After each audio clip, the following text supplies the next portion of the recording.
अस्सलामुअलैकुम, आप देख रहे हैं समा। मैं हूं सैयद फवाज जैदी। मैं हूं महक असलम। हेडलाइंस आपने जानी। बुलेटिन का आगाज करेंगे। कराची में मॉनसून बारिशों का सिलसिला जारी है। पाक फौज सिविल इंतजामिया की मदद को पहुंच गई है। रिलीफ ऑपरेशन शुरू कर दिया गया है। इसके अलावा पंप्स और जरूरी हिफाजती सामान के साथ साथ इमदादी सरगर्मियां इस वक्त शहर कायद में जारी हैं। तफसीलात जान लेते हैं। समग्र नुमाइंदे उस्मान खान हमारे साथ मौजूद हैं। उस्मान खान, बताइएगा कि पाक फौज यहाँ पर भी मसरूफ़ अमल है, क्या बताया गया है ISPR की जानिब से? देखिए, जो कराची में बारिशों के बाद की सूरत हाल है उसमें सूबाई हुकूमत और सिविल इदारे जो हैं उनसे मुश्किलात पेश आ रही थी, जिसके बाइस अब पाक फौज सिविल इंतजामिया की मदद को पहुंची है। पाक आर्मी ने कराची में रिलीफ ऑपरेशन का आगाज कर दिया और रेस्क्यू टीम्स मुतासरा इलाकों में इस वक्त मसरूफ़ अमल हैं। डिवायरिंग पम्प्स और जो ज़रूरी हिफाजती सामान है उसके साथ इमदादी सरगर्मियाँ जो की जा रही है और नशेबी इलाकों से पानी की निकासी जो है उसमें भी मसरूफ़ अमल हैं। फौजी जवान और पानी में फंसे लोगों को जो है वो भी रेस्क्यू किया जा रहा है। ये भी बताया गया है कि सैलाब और किसी भी हंगामी सूरत हाल से निपटने के लिए मजीद रेस्क्यू टीम्स को जो अलर्ट कर दिया गया और जिस वक्त की जरूरत पड़ती है तो उन रेस्क्यू टीम्स को भी बुला लिया जाएगा। जी, बहुत शुक्रिया आपका उस्मान खान, आप हमें आगाह कर रहे थे। कराची में लगातार दूसरे रोज़ तूफ़ानी बारिशों से सड़कें तालाब बन चुकी हैं। नशेबी इलाके ज़ेर-आब आ गए हैं। गाड़ियाँ सड़कों पर तैरती रहीं। शहर में मामूलात ज़िंदगी मफलूज होकर रह गए हैं। कौन कौन से इलाके शदीद मुतासर हैं, इस रिपोर्ट में आपको दिखाते हैं।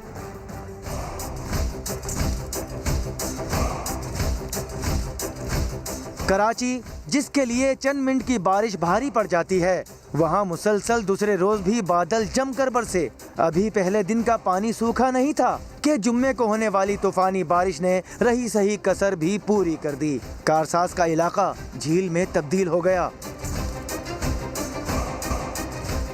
हर बार की तरह नागन चौरंगी इस मर्तबा भी डूब गई। सुरजानी के यूसुफ गोड में घुटनों घुटनों पानी ने इलाका मकीनों को कड़े इम्तिहान में डाल दिया।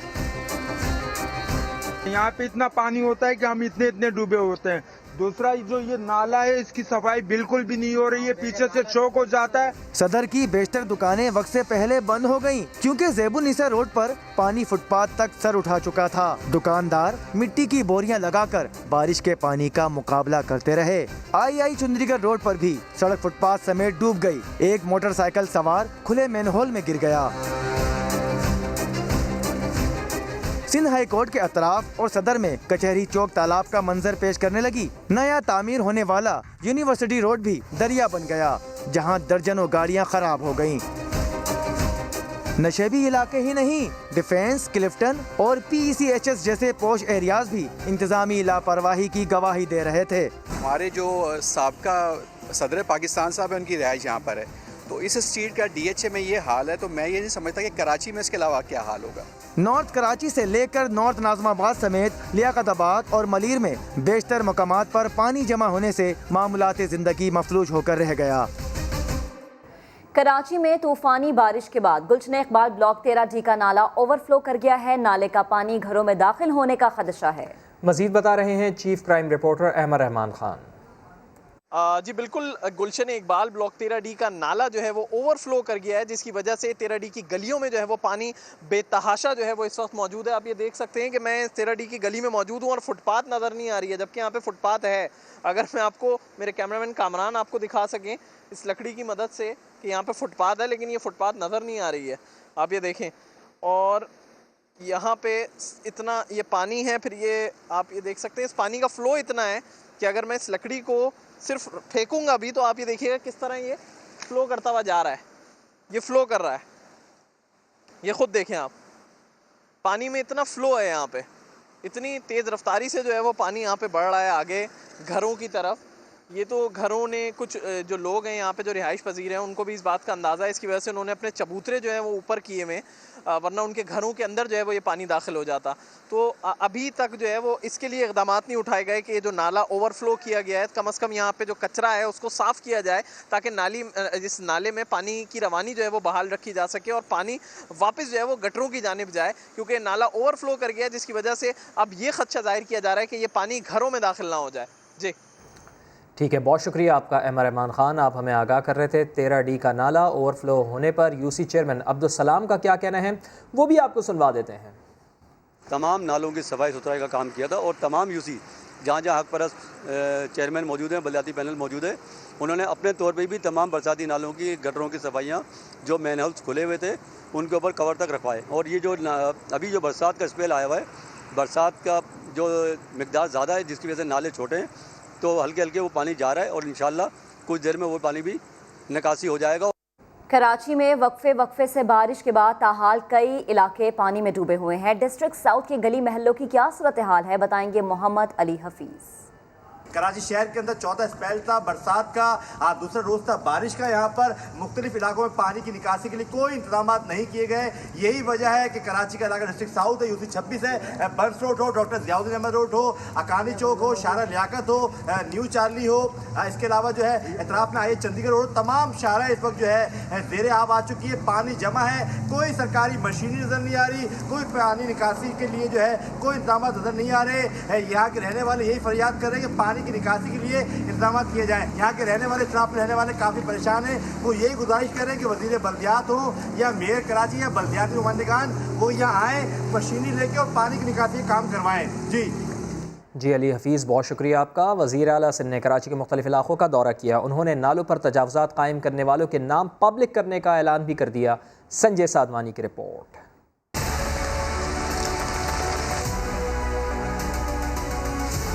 कराची में ज्यादा बारिश हुई तो वज़ीर आला सिंध खुद शहर की सूरत हाल का जायजा लेने निकल पड़े। ऐवान सदर समेत दीगर मकामात पर जमा होने वाले पानी की फौरी निकासी के अहकाम तो दिए, मगर शहर डूबने का जिम्मेदार नालों पर तजावुज़ात करने वालों को ठहराया। 10-15 दिन के अंदर कंप्लीट लिस्ट ऑफ इंक्रोचमेंट्स और जिसने जो इंक्रोचमेंट्स की हैं वो हम पब्लिक करेंगे ताकि पता है सबको पता चले, और ये आप हमारे ऊपर ब्लेम करना चाहिए। वज़ीर आला सिंध जोश में ऐलान तो कर गए, लेकिन शायद उन्हें पता ही नहीं कि समा पहले ही तजावुज़ात कायम करने वालों का पर्दा उठा चुका है। सबसे पहले KMC का जब मरकजी दफ्तर है उसने इंक्रोच किया इसके नाले, तो यहाँ पर एक गवर्नमेंट डिग्री कॉलेज है, एक प्राइमरी स्कूल है, उससे आगे बढ़े तो यहाँ पर सिंध सेक्रेटेरिएट के दफातर है। सोल्जर बाजार नाले पर सरकारी स्कूल और कॉलेज खुद सिंध हुकूमत के कारनामों में शामिल है। सूबाई महोत्सव का दफ्तर, सुप्रीम कोर्ट कराची रजिस्ट्री का अहाता भी सोल्जर बाजार नाले पर है। हुकूमत सिंध खुद को नामजद करेगी या नहीं ये तो इल्म नहीं, लेकिन वज़ीर आला सिंध के नजदीक जियाली सरकार आवाम की खिदमत में दिन रात एक कर रही है। इस वक्त न सिर्फ कराची में, हैदराबाद में, शहीद बेनज़ीराबाद में सुबह मेरी बात हो रही थी, कुछ देर पहले लाड़काना कमर शदाद कोट में भी हल्की बारिश हो रही थी। हर जगह पे हमारे मुजरा मौजूद है, हर जगह पे हमारी टीम मौजूद है। नालों की सफाई के लिए वफाक की जानिब से हाथ बढ़ाने के बाद वज़ीर आला सिंध ने भी पेशकश कर दी। बोले आए कराची समेत सिंध के लिए मिलकर काम करें। मुराद अली शाह ने नालों से तजावुज़ात खत्म करने के लिए जल्द बड़ा ऑपरेशन करने का ऐलान भी किया। संजय साधवानी, समा, कराची। कराची में बारिशों के बायस नदी नालों के तेज बहाव में 4 अफराद डूब गए। सुरजानी में नदी में डूबकर 12 साला बच्चा जाँ बहक हो गया। मंगोपीर नॉर्दर्न बाईपास पर नदी में 2 अफराद डूब गए। बनारस में 6 साला बच्चा नदी में डूब गया, जबकि बारिश के दौरान करंट लगने से 6 अफराद जान से गए। हादसात कहां कहां पेश आए, इस रिपोर्ट में देखिए। कराची में तूफानी बारिश कई घरानों को उजाड़ गई। चाकीवाड़ा में घर में करंट लगने से एक शख्स जाँ बहक हो गया। लांढी नंबर 4 में दुकान में करंट लगने से कैसर नामी नौजवान इंतकाल कर गया। मलीर मॉडल कॉलोनी में भी एक शख्स करंट लगने से जान की बाजी हार गया। सिटी कोर्ट और सिविल अस्पताल के करीब सड़क पर करंट लगने के 2 वाक़यात पेश आए। बच्चे समेत 2 अफराद जाँ बहक हो गए। गुलशन इकबाल 13D में भी घर में करंट लगने से एक शख्स जाँ बहक हुआ। दूसरी तरफ कराची में बारिश के बाइस नदियों में पानी के बहाव में इजाफा हो गया। मुख्तलिफ वाक़यात में 4 अफराद नदियों में डूब गए। सुरजानी में नदी में डूबकर 12 साल का बच्चा जाँ बहक हुआ। मंगोपीर नॉर्दर्न बाईपास पर नदी में 2 अफराद डूब गए। बनारस में 6 साला बच्चा नदी में डूब गया, जिसे तलाश नहीं किया जा सका। कराची में इमारतों पर लगे बिलबोर्ड शहरियों पर क़यामत ढाने लगे। कराची के इलाके मेट्रोपोल के करीब साइन बोर्ड गिरने का मुकदमा दर्ज कर लिया गया है। साइन बोर्ड मालिक और डायरेक्टर एडवर्टाइजिंग DMC को नामजद किया गया है। जुमेरात को मेट्रोपोल के करीब तेज़ हवाओं और बारिश के दौरान बिलबोर्ड मोटरसाइकिल सवारों पर आन गिरा था। कराची की बेशतर इमारतों पर लगे इश्तिहारी बोर्ड्स मौत बनकर गिरने लगे। जुमेरात को तूफानी बारिश और तेज हवाओं के दौरान मेट्रोपोल की एक इमारत से इश्तिहारी बोर्ड आ गिरा। सड़क पर जाते हुए मोटरसाइकिल सवार बुजुर्ग शहरी जद में आ गए। 2 मोटरसाइकिल सवार और मजीद गाड़ियां भी थीं उसमें। वो 2 जख्मी हुए, जिसमें एक बहुत ज़्यादा एक ज़ईफ़ुल उमर शख्स था वो ज़्यादा जख्मी हुआ। खुदा का करना ऐसा हुआ कि बोर्ड शहरी के सर पर नहीं गिरा और ना ही पीछे कोई तेज रफ्तार गाड़ी आ रही थी। 65 साल अनवर नवाब समेत 2 मोटरसाइकिल सवार गिरकर जख्मी हो गए। 3 उंगलियां उनकी फ्रैक्चर हो गई हैं, सर पर उनका काफ़ी डैमेज हुआ है। CT स्कैन वगैरह कराया, अल्लाह का शुक्र है बेहतर है उनके। अभी इसके लिए कम से कम इनका इलाज वगैरह का इनको करना चाहिए। समा ने मामला उठाया तो कमिश्नर कराची को भी होश आ गया। शहर में बिलबोर्ड और होर्डिंग्स को खतरा करार दे दिया। मॉनसून के पेश नजर शहर से फिल 4 बिलबोर्ड्स हटाने का नोटिफिकेशन जारी कर दिया। दूसरी तरफ साइन बोर्ड गिरने का मुकदमा DMC के डायरेक्टर एडवर्टाइजिंग वजीर अली के खिलाफ दर्ज कर लिया गया। मुकदमे में साइन बोर्ड मालिक को भी नामजद किया गया है। मुकदमा जख्मी के भतीजे की मुद्दत में आर्टलरी मैदान थाने में दर्ज हुआ। सुप्रीम कोर्ट के हुक्म के बावजूद शहर की बेशतर इमारतों पर ताहाल बिलबोर्ड लगे हुए हैं जो तेज हवाएं चलने और बरसात के मौसम में इंसानी जानों के लिए खतरा है। इश्तिहारी बोर्ड्स की तंसीब मेरा इख्तियार नहीं, मेरे पास तो सिर्फ कब्रिस्तान और नाले हैं। मेयर कराची वसीम अख्तर का समा से गुफ्तगू में शिकवा। गुलकार अली जफर भी चुप न रह सके, बोले शहरियों की जान का तहफ़्फ़ुज़ सबको यकीनी बनाना होगा। सवाल ये नहीं कि बोर्ड गिरा कैसे, सवाल तो ये है कि बोर्ड लगा ही कैसे। सोने पे सुहागा शहर के मेयर कराची में बिलबोर्ड गिरने के वाक़े पर कार्रवाई का तो कह रहे हैं, मगर साथ ही शिकवा कर रहे हैं कि बिलबोर्ड लगाने पर सिर्फ कराची में ही पाबंदी क्यों। ऑर्डर्स हैं कि बिलबोर्ड नहीं लगने चाहिए तो उसको भी इम्प्लीमेंट होना चाहिए, मगर फिर यूनिफॉर्म हो सारी चीजें। पूरे मुल्क में तो बिलबोर्ड लग रहे हैं, सिर्फ कराची को ही पाबंदी फेस करनी पड़ रही है। इसको भी देख लिया जाए तो बेहतर है। दूसरी जानिब सिंध एडवर्टाइजर्स एसोसिएशन के साबिक नायब सदर साबिर अली ने इंकशाफ किया कि डिस्ट्रिक्ट की जानिब से इजाजत वॉल पेस्टिंग की दी जाती है, मगर मिली भगत से लगता बिलबोर्ड ही है। वॉल पेस्टिंग के और छोटे बोर्ड्स की आड़ में जो है ना कुछ मफाद परस्त लोगों ने इंतजामिया के साथ मिल के और धड़ाधड़ जो है शहर में फिर दोबारा से उसी तरह से अजीब अजीब साइज़ के हैवी बिलबोर्ड्स और वॉल पैनल पूरी बिल्डिंगें रैप कर दी। किसी भी बिलबोर्ड्स की परमिशन मांग ले डिपार्टमेंट से तो वो वॉल पेस्टिंग की निकलेगी या छोटे पैनल की निकलेगी। उधर गुलकार और अदाकार अली जफर ने मसले के हल के लिए मशवरा दिया। कराची को लेके एक पूरी मूवमेंट बननी चाहिए जिसमें तमाम सियासी जमातें हम आहंगी के साथ कराची की आवाम के साथ और उनके लिए ख़ास तौर पे एक प्लान ऑफ एक्शन तैयार करें। PTI रहनुमा हलीम आदिल शेख ने भी गैर कानूनी बिलबोर्ड को सुप्रीम कोर्ट के अहकामात की खिलाफ वर्जी करार दिया और जिम्मेदारों के खिलाफ कार्रवाई का मुतालबा किया। और अब बात करते हैं भारत की, जहां रियासत केरला में एयर इंडिया का तैयारा हादसे का शिकार होकर 2 टुकड़े हो गया। वाक़े में पायलट समेत 17 अफराद हलाक हो गए हैं। दुबई से आने वाली परवाज़ में 191 मुसाफिर सवार थे। वज़ीर आज़म इमरान खान ने इंसानी जानों के ज़िया पर अफसोस का इजहार किया है। भारतीय रियासत केरला में खौफनाक हादसा। दुबई से आने वाला तैयारा लैंडिंग के दौरान रनवे से फिसलकर 2 टुकड़ों में तकसीम हो गया। दुबई में फंसे भारतीयों को वतन वापस लाने वाली परवाज में 191 मुसाफिर सवार थे। लैंडिंग के वक्त एयरपोर्ट पर मूसलाधार बारिश हो रही थी। वाक़े के फौरी बाद इमदादी सरगर्मियां शुरू कर दी गईं। रेस्क्यू एहलकारों ने 112 जख्मियों को जहाज से निकालकर करीबी अस्पताल मुंतकिल किया। हादसे की वजह का ताहाल तयन नहीं किया जा सका। वज़ीर आज़म इमरान खान ने सानहे पर अफसोस का इजहार किया। अपने ट्वीट पैगाम में उन्होंने मुतासिर खानदानों के लिए सब्र की दुआ भी की। इस्लामाबाद में नशे में धुत मुसल्ला शख्स की हुल्लड़बाजी, गेस्ट हाउस पर धावा बोलकर क्लैशनकोव से गोलियां बरसाईं। मुलजिम ने मेहमानों और स्टाफ को बंदूक की नोक पर हैंड्सअप भी करवाया। पुलिस ने मुलजिम उस्मान शीमा को गिरफ्तार कर लिया। नूरुल अमीन दानिश की रिपोर्ट। बाहर गेट छलने, अंदर 3 गाड़ियों पर भी गोलियों के निशान। फायरिंग की यह कारस्तानी है इस्लामाबाद के सेक्टर F7 में नशे में धुत मुसल्ला शख्स की, जिसने क्लाशनकोव से पड़ोसी गेस्ट हाउस पर धावा बोल दिया। गेस्ट हाउस के दरवाजे पर 25 से 30 फायर, गेट से अंदर घुसकर 3 गाड़ियों पर भी गोलियां बरसाईं। मेहमानों और स्टाफ को बंदूक की नोक पर हैंड्स अप करवाया, धमकियां दी। फायरिंग करने वाले उस्मान चीमा को विफाकी पुलिस ने गिरफ्तार भी कर लिया। असलिया बरामद। थाना कोहसार में FIR भी दर्ज कर ली गयी। इस्लामाबाद में 7 बरस पहले अगस्त ही में सिकंदर नामी मुसल्ला शख्स ने जिना एवेन्यू पर अपनी गाड़ी खड़ी करके कई घंटे तक खौफ व हरास फैलाए रखा, जिसे बाद में जख्मी हालत में गिरफ्तार कर लिया गया था। उधर गुजरावाला में शादी न होने पर नौजवान सीरियल किलर बन गया। मुलजिम रात की तारीकी में घर में कूदकर शादीशुदा जोड़ों को निशाना बनाया करता था। मोहसिन खालिद की रिपोर्ट देखिए।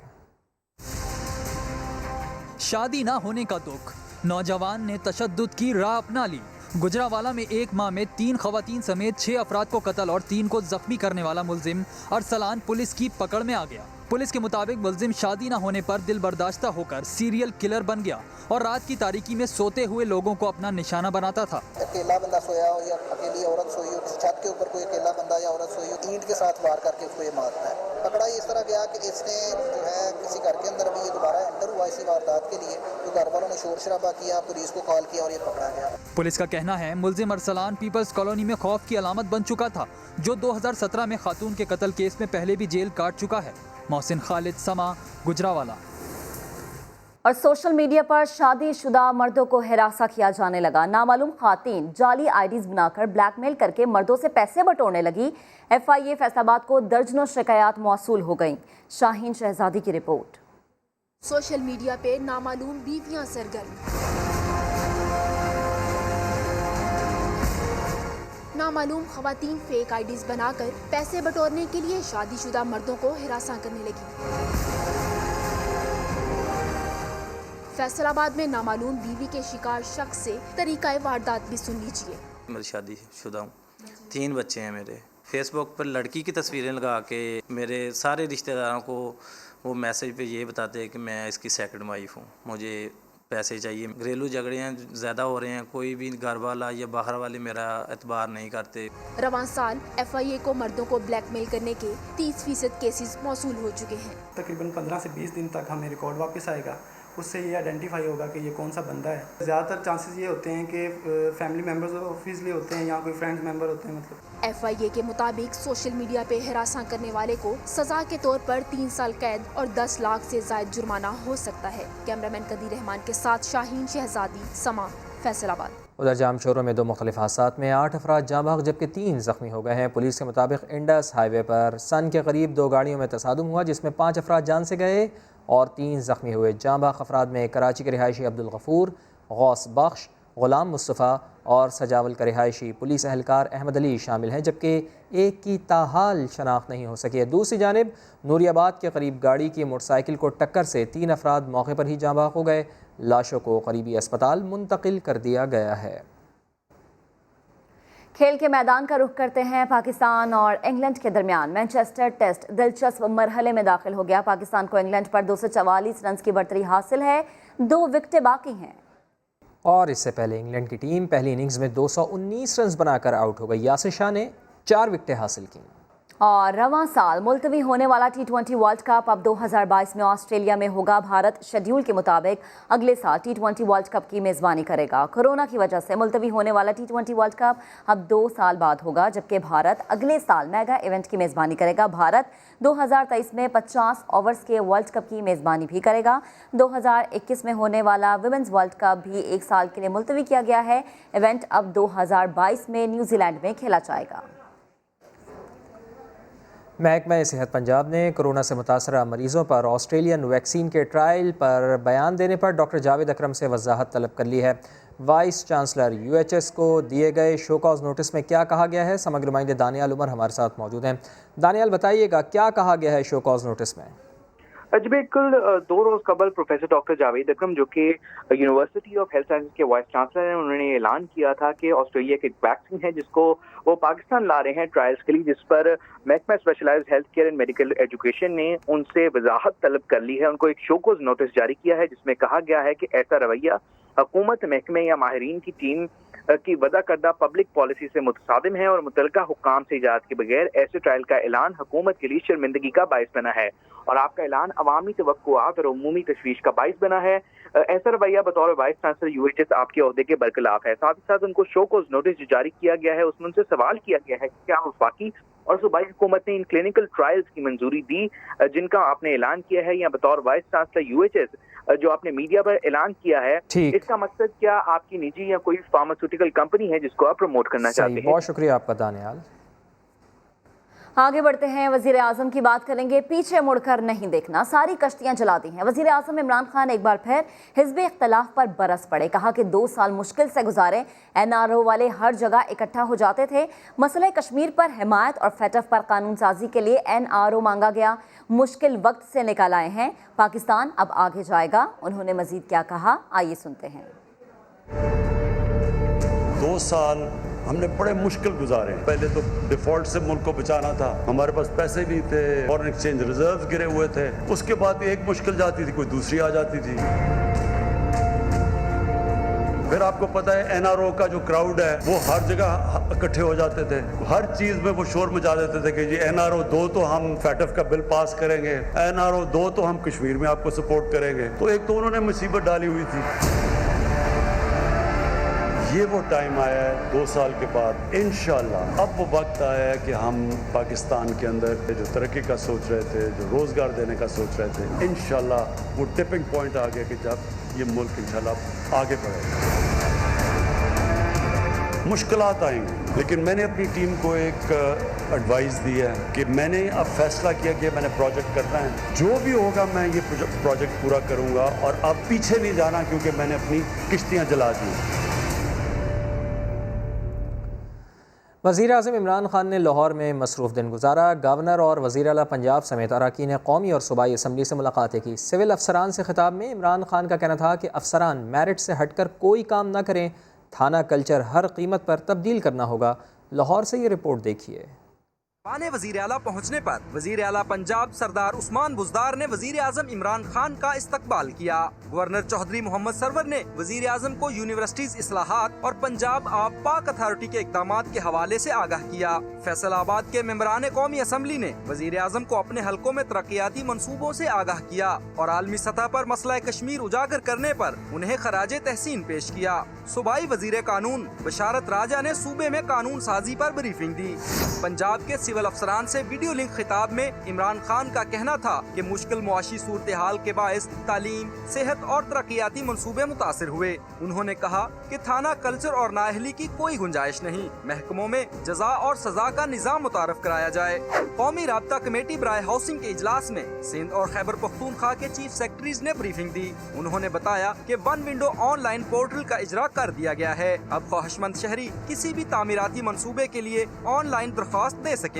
वजीर आज़म ने हदायत की कि तामीरात के सेक्टर में सरमायाकारी करने वालों को हर किस्म की आसानियाँ फराहम की जाएं, ताकि ज्यादा से ज्यादा अफराद हुकूमती मराहत से फायदा हासिल कर सकें। आगे बढ़ते हैं। उल्टी हो गई सब तदबीरें। पाकलिन केस में आसिफ अली जरदारी के तमाम एतराज़ात मुस्तरद कर दिए गए। 10 अगस्त को फर्द जुर्मायत की जाएगी। एहतसाब अदालत ने बड़ा फैसला सुना दिया। जज आजम खान ने करार दिया कि पाकलिन रेफरेंस नैब का केस बनता है। आसिफ अली जरदारी की दोनों दरख्वास्तें खारिज कर दी गईं। इस्लामाबाद से सुहेल रशीद की रिपोर्ट। पहले एक दरखास्त, फिर दूसरी, फिर पहली दरखास्त वापस लेने की तीसरी दरखास्त, लेकिन अदालत ने एक ही फैसले में आसिफ जरदारी की सारी दरखास्तें मुस्तरद कर दी। पार्कलैंड केस में पीर के रोज जयाल कायद पर फर्द जुर्म आयद की जाएगी। एहतसाब अदालत ने नैब के दायरे इख्तियार के खिलाफ आसिफ जरदारी की दोनों दरखास्तें खारिज कर दी। जज आजम खान ने फैसला सुनाते हुए करार दिया कि पार्कलैंड नैब का ही केस बनता है। दलाइल मुकम्मल होने के बाद एक दरखास्त वापस लेने की इस्तदा भी मुस्तरद। अदालत ने नैब को फर्द जुर्म के लिए वीडियो लिंक समेत तमाम इंतजामात मुकम्मल करने की हिदायत कर दी। इस केस में रिक्शे और फालूदे वाले का जिक्र बिला वजह किया गया। फारूक नाइक का फिर एतराज। प्रोसिक्यूटर ने दोबारा रिक्शे और फालूदे वाले के अकाउंट्स में रकूम मुंतकिल होने के पे ऑर्डर्स दिखा दिए। फर्द जुर्म आयद होने के बाद नैब साबिक सदर आसिफ जरदारी के खिलाफ 61 गवाहान पेश करेगा। नेशनल बैंक के साबिक सदर सैयद अली रजा और कमर हुसैन वादा माफ गवाह भी बन चुके। सुहेल रशीद, समा, इस्लामाबाद। पीपल्स पार्टी ने नैब के खिलाफ सफारतखानों को खतूत लिखने का ऐलान कर दिया है। सेनेटर मुस्तफ़ा नवाज खोकर ने इल्ज़ाम लगाया है कि एहतसाब इदारे को सियासी ब्लैकमेलिंग के लिए इस्तेमाल किया जा रहा है। ऑपोजिशन मसाइल को उजागर करती है तो इस पर नैब के जरिए दबाव डाला जाता है। मेरी राय में तो नैब का इदारा ही खत्म होना चाहिए। पाकिस्तान में करप्शन को सिर्फ एक पॉलिटिकल विच हंट के लिए इस्तेमाल किया जाता है। आज भी अगर आप देखें तो कौन सा ऐसा हुकूमती वजीर है या मुशीर है जिनके ऊपर केसेस के जिनके ऊपर रेफरेंसेस मौजूद हैं। ऑपोजिशन को तो सिर्फ इन्वेस्टिगेशन की बुनियाद पर अरेस्ट कर लिया जाता है, लेकिन हुकूमत के वज़रा जो इस वक्त काबीना में मौजूद हैं उनके बारे में उनके लिए तो कोई एक्शन नहीं लिया जा रहा। वज़ीर आला सिंध ने उस्मान बुज़दार की नैब में तलबी की मज़म्मत कर दी। मुराद अली शाह ने कहा कि उन्हें तो नैब में बुलाया जाता रहा है, लेकिन सबसे बड़े सूबे के वज़ीर आला को हिरासा करना अच्छी बात नहीं। कई बार बुला चुके हैं और मैं हर दफ़ा यहाँ उनके सवालों का जवाब दिया है। मुझे नहीं पता कि किस नौइयत का केस है, किस सिलसिले में बुलाया है, लेकिन इस कानून को बदलना पड़ेगा। ये ड्रैकोनियन लॉ है। एक सूबे के चीफ एग्जीक्यूटिव को, चाहे वो पंजाब के क्यों ना हो, चाहे उनका उस पार्टी से ताल्लुक़ क्यों ना हो, जिनके मुखालफत करते हैं, मेरा नहीं ख्याल है कि मुनासिब है। नैब को चाहिए था कि अगर उनको कुछ सवाल जवाब करने, कुछ क्लैरिफिकेशन लेनी है, तो वो खुद चीफ मिनिस्टर साहब के पास जाते और उनसे सवाल जवाब करते। कानून से ऊपर कोई नहीं होता, लेकिन ये हरासमेंट और ये एक क्रिएट करना इस तरह के इम्प्रेशन, उस चीज़ से मैं बिल्कुल एग्री नहीं करूँगा, चाहे वो कोई क्यों ना हो। इंतहाई महारत से किए गए माली जराइम की खोज अब माहिरीन ही लगाएंगे। नैब में नया खुसूसी इन्वेस्टिगेशन सेल कायम करने का फैसला कर लिया गया है। बैंकारी और टैक्स माहिरीन के अलावा मंझे हुए वकला भी सेल का मुस्तकिल हिस्सा होंगे। इस्लामाबाद से देखिए सुहेल रशीद की रिपोर्ट। माली करप्शन करने वाला बड़े से बड़ा मुजरम भी बच ना पाए। नैब का बदउनवानों से निपटने के लिए खुसूसी इन्वेस्टिगेशन सेल बनाने का फैसला। पहले हर केस में माहिरीन की अलग से मुआवनत लेना पड़ती थी, अब ऐसा नहीं होगा। मुआशी गोरख धंधा समझने वाले तमाम माहिरीन नैब का मुस्तकिल हिस्सा जो होंगे। खुसूसी इन्वेस्टिगेशन सेल में नैब तफ्तीशी अफसरान के अलावा बैंकिंग और इनकम टैक्स माहिरीन को शामिल किया जाएगा। फोरेंसिक और माली अमूर के माहिर भी खुसूसी सेल का हिस्सा होंगे। जरूरत पड़ने पर स्टेट बैंक और SCCP से भी मदद ली जा सकेगी। एहतसाब ब्यूरो में नए सेल का कयाम चेयरमैन नैब की खुसूसी हिदायत पर अमल में लाया जा रहा है। नैब में पहले भी मुख्तलिफ विंग मौजूद हैं। केस की नौयत देखकर फैसला किया जाता है कि कौन सा विंग इसकी तहकीकात करेगा। बैंकिंग फ्रॉड, कर्ज गबन, मनी लॉन्ड्रिंग और बेनामी कंपनियों के खाते अब खुसूसी सेल ही देखेगा। सुहेल रशीद, समा, इस्लामाबाद। साबिक अदवार में हुक्मरानों की शाखर्चियाँ, शरीफ बरादरान समेत सियासी शख्सियात ने कौमी खजाने से कितने पैसे ज़ाती अखराजात पर उड़ाए। वफाकी वजीर मुराद सईद ने चेयरमैन कर्जा जात कमीशन की रिपोर्ट को मंजर आम पर लाने के लिए खत लिख दिया है। मुराद सईद ने खत में लिखा है कि नवाज शरीफ और शहबाज शरीफ के गैर कानूनी अखराजात के सबूत मुहैया कर दिए गए हैं, उन्हें पब्लिक किया जाए ताकि कौम को उनकी लूट मार का पता चल सके। खत में लिखा गया है कि जाती उम्रा की सिक्योरिटी पर 214 करोड़ रुपए खर्च किए गए। नवाज शरीफ ने सरकारी खर्चे पर 25, जबकि आसिफ अली जरदारी ने 59 निजी दौरे किए। आसिफ अली जरदारी की सिक्योरिटी पर 163 करोड़ रुपए खर्च किए गए। शहबाज शरीफ ने गैर कानूनी तौर पर वजीर आजम का जहाज 550 बार इस्तेमाल किया। वफाकी वजीर ने कहा पैसे वापस कौमी खजाने में जमा कराकर अवामी रिलीफ के लिए इस्तेमाल किए जाएं। नून लीग के पार्लिमानी पार्टी इजलास में सेनेटर परवेज़ रशीद और साबिर शाह को खिलाफ मामूल स्टेज पर जगह दी गई। सेनेटर मुशाहिद हुसैन ने कहा कि जो तहरीक इंसाफ को हुकूमत में लेकर आए वो भी अब तंग हैं, जिस पर मियां शहबाज शरीफ ने कहा कि अगर आप कह रहे हैं तो ठीक ही होगा। इजलास में मजीद क्या कुछ हुआ बता रहे हैं नईम अशरफ भट्ट। नून लीग के पार्लिमानी पार्टी इजलास में तब्दीली आ गई। खिलाफ तवक्को सेनेटर परवेज रशीद और पीर साबिर शाह की स्टेज पर एंट्री। गुज़िश्ता कई मीटिंग्स के बरअक्स दोनों रहनुमाओं को स्टेज पर बैठाया गया। पीर साबिर शाह ने गुज़िश्ता मीटिंग में स्टेज पर सिर्फ पंजाब के रहनुमाओं की मौजूदगी पर नून लीग को पंजाब की जमात करार दिया था। इस मरतबा ख्वाजा साद रफीक के कहने पर साबिर शाह को स्टेज पर बैठाया गया, जबकि परवेज रशीद को शाहिद हाकान अब्बासी के समा को इंटरव्यू में तनकीद के बाद स्टेज पर जगह दी गई। ताहम दोनों रहनुमा मीटिंग में खामोश रहे। ज़राए के मुताबिक मीटिंग में सेनेटर मुशाहिद हुसैन ने कहा कि तहरीक इंसाफ को जो हुकूमत में लेकर आए वो भी इनसे तंग है, जिस पर शहबाज शरीफ ने कहा कि अगर आप कह रहे हैं तो ठीक ही होगा, जिस पर हाल में कहे लग गए। जनरल रिटायर्ड अब्दुल कयूम ने कहा कि नून लीग में फॉरवर्ड ब्लॉक बनाने की भरपूर कोशिशें की गईं, लेकिन लोगों को नाकामी हुई, जिस पर जावेद लतीफ बोले कि इसकी वजह अवामी रद्द अमल का खौफ है। एहसन इकबाल ने जावेद लतीफ की बात काटते हुए कहा कि इसकी वजह अवामी खौफ नहीं बल्कि हम नवाज शरीफ से मुखलिस हैं। नईम अशरफ भट्ट, समा, लाहौर। मुल्क के मुख्तलिफ शहरों में आसमान पर काली घटाएं बरसीं तो गर्मी से सताए चेहरे खुशी से खिल उठे, मगर बिजली की आंख मचोली ने शहरियों की मुश्किलात बढ़ा दी। हैदराबाद के मुख्तलिफ इलाकों में अब्र करम, गर्मी और हब्स खत्म। सक्खर में क्या बच्चे क्या बड़े सभी ने खूब मौज मस्तियां की। मीरपुर खास, दादू, टंडुलायार में भी बादल जमकर बरसे। शिकारपुर, बदीन, कंदकोट में भी गरज चमक के साथ बारिश का सिलसिला जारी। जैकबाबाद और सांगढ़ में गलियों में पानी जमा हो गया। रहीम यार खान, खानपुर और राजनपुर में भी मूसलाधार बारिश से मौसम सुहाना हो गया। खुजदार में नशेबी इलाके ज़ेरे आब आ गए। और पंजाब में डेंगू वायरस का खतरा मंडलाने लगा है। डेंगू एक्सपर्ट एडवाइजरी ग्रुप ने महकमा सेहत पंजाब की तैयारी पर शदीद तहफ़्फ़ुज़ात का इजहार कर दिया है। लाहौर से देखिए दानियाल उमर की रिपोर्ट।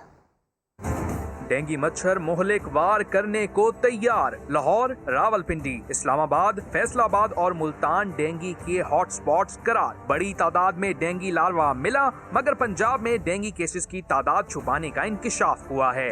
एक्सपर्ट एडवाइजरी ग्रुप ने डेंगू से बचाव की तैयारी पर महकमा प्राइमरी एंड सेकेंडरी हेल्थ का पोल भी खोल दिया। एडवाइजरी ग्रुप के इजलास में बताया गया कि मुमकिना हॉट स्पॉट्स वाले शहरों में महकमा सेहत ने डॉक्टर्स की ट्रेनिंग ही नहीं की। सूबे में डेंगू केसेस रिपोर्ट हो रहे हैं, मगर महकमा सेहत की जानिब से असल आदादो शुमार जाहिर नहीं किए जा रहे। हुक्काम के मुताबिक हवा में नमी और बारिशों से डेंगू लार्वा की तादाद में खतरनाक इजाफा हो रहा है। दूसरी तरफ इसकी रोकथाम और इलाज के लिए पंजाब हेल्थ केयर कमीशन समेत महकमा सेहत की कारकर्दगी अभी तक सिफर है। दानियाल उमर, समा, लाहौर। अब आपको बताएं, चेयरमैन पैमरा सलीम बेग ने बलूचिस्तान रीजन ऑफिस कोयटा का दौरा किया और केबल एसोसिएशन के वफ्द से मुलाकात की। सदर बब्र खान ने उन्हें मसाइल से आगाह किया। इस मौके पर केबल एसोसिएशन बलूचिस्तान के सदर बब्र खान का कहना था कि अगर केबल ऑपरेटर्स को रिलीफ नहीं दिया गया तो ये इंडस्ट्री ख़त्म हो जाएगी। उन्होंने कहा कि डिजिटलाइजेशन को यकीनी बनाने के लिए पैमरा और PTA को मिलकर किरदार अदा करना होगा।